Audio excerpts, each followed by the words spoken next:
Students of the Ogun State-owned Moshood Abiola Polytechnic have nothing to fear, as the state governor has assured them that the current upgrade of the institution to a degree-awarding one and the establishment of a new polytechnic in Ikokia will not affect the smooth running of the institution and academic pursuits of students. He gave the assurance while addressing students of the institution during a peaceful protest to his office in Abeokuta, the state capital. And a little above 455 billion naira was set aside for education in the 2017 budget. Well, about 7%, representing about 7% of the total budget, as against the UNESCO 25% standard, about the least in Africa. Well, research shows that the federal government's budget for 50 federal universities and universal basic education, UBE, is 496 billion naira. Representing 40% of only California State University. Quality education appears a very expensive enterprise. When education is not properly funded, institutions of learning will be ill-equipped in terms of teaching facilities and staff. Well, this brings us to the problem of funding universities in the country and has led to the inability of existing institutions absorbing the huge number of candidates graduating from secondary schools, a number which has continued to surge due to population growth. Well, Professor Friday Ndubisi, the Vice-Chancellor of Christopher University, Mowe, Ogun State, joins us to talk about this. A warm welcome to you. Thank you very much. All right, now, research shows that you are one of the outcomes, and by you I mean private institutions in Nigeria, one of the outcomes of the federal government's inability to properly fund its tertiary institutions. Do you think things have gotten from bad to worse? Well, the issue of education is a very big industry, and it requires a lot of funds. And it's important that both the private and the public, the government, should contribute to make it to be a success. So it's not easy for individuals to fund the universities. So the federal government is finding it difficult to fund the public universities, not to talk of when private individuals are involved in the running of universities.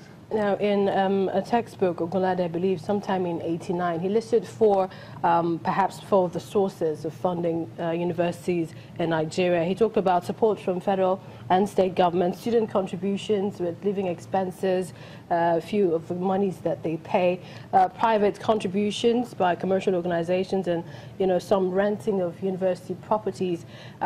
Has anything changed since then? Well, actually, I think there was a fight between the government and ASU, which led to the formation of TED Fund. Well, presently, TED Fund is assisting in funding public universities, but they are not involved in funding private universities, which is why the private universities have been trying and pleading with the government to change the TED Fund law so that the private universities should be included, and which is actually the tradition in the Western countries, the Western world.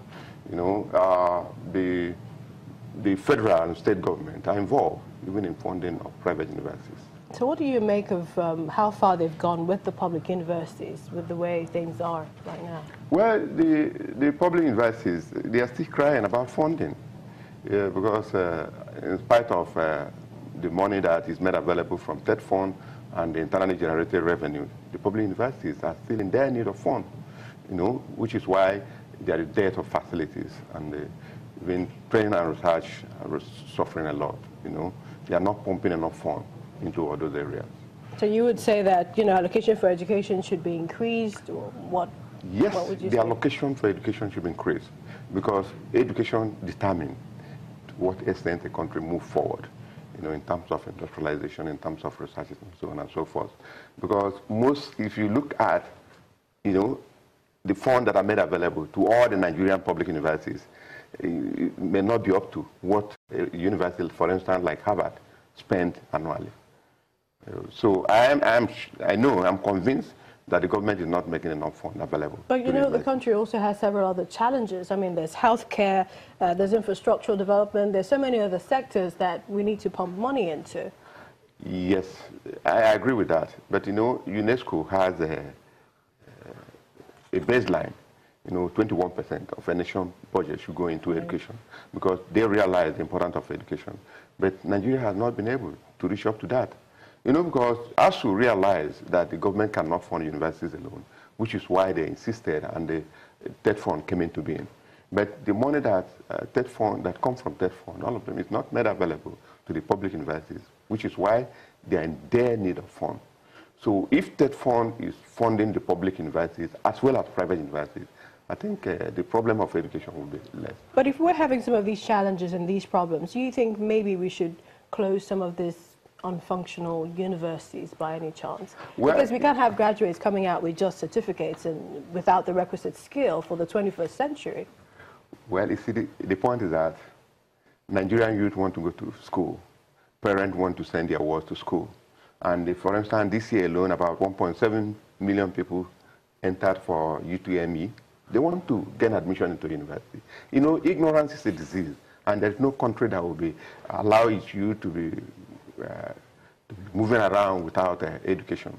So the idea of closing down universities does not arise at all, because if universities are not available here, our youth will go outside the country to acquire education. Those who can afford it. Oh, yeah, those that can afford it.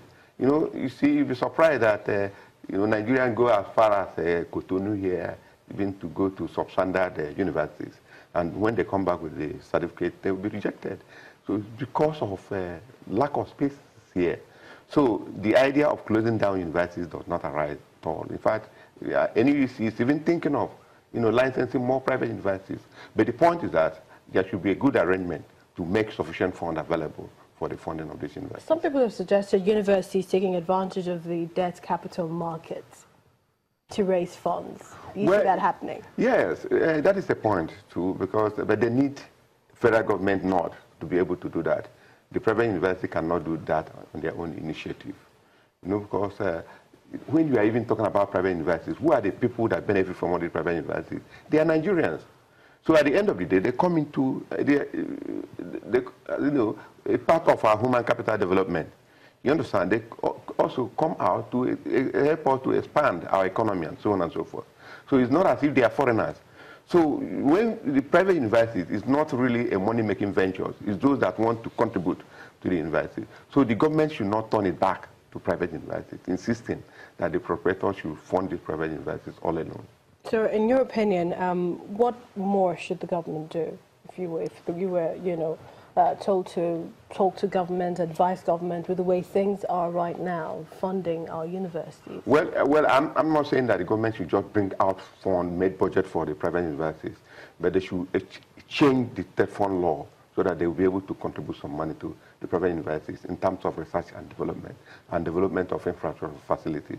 It will also make the private universities to bring down their fees so that a lot of people will be able to afford the fees of the private universities. All right, thank you very much. We've been joined speaking to our guest in the studio, who is Professor Friday Ndubisi, the Vice Chancellor of Christopher University, Mowe, Ogun State. Thank you so much for joining us on the program. Thank you very much.